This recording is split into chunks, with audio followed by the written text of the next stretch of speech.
When Simone clicks on the email from her inbox, it takes her directly to the membership application on the front end of Membership Dynamics. So we're back to the customer-facing side of the system.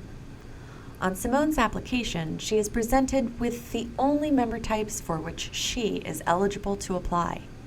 Just like with the meeting registration options we saw earlier, Simone's options for membership are specific to her because staff for the Cobalt Association determine ahead of time what types of users should see which membership options.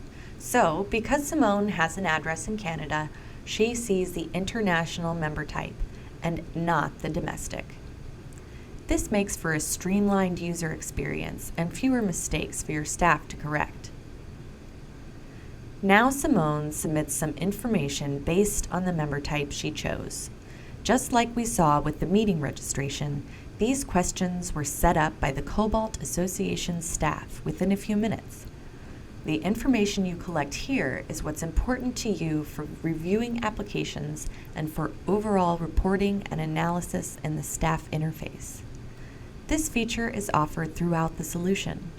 Pretty much anywhere a user can interact with the database, you can collect whatever information you find relevant. And once you're trained, you can set this up without the assistance of a technical team. Now, Simone chooses to join a chapter as part of her application. Because of the member type she chose, she is seeing only the chapters local to her. Next, Simone is presented with the terms and conditions for membership.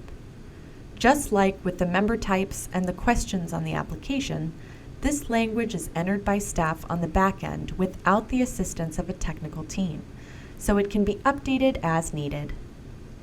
Simone cannot proceed through the application until she accepts the terms and conditions.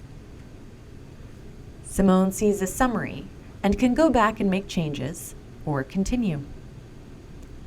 Simone can see on the summary page of her application that she is paying for the first year of association and chapter dues, as well as a one-time application fee.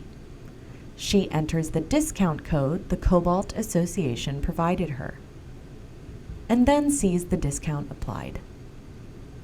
She can submit her application and pay by credit card, or submit her application and send in a check.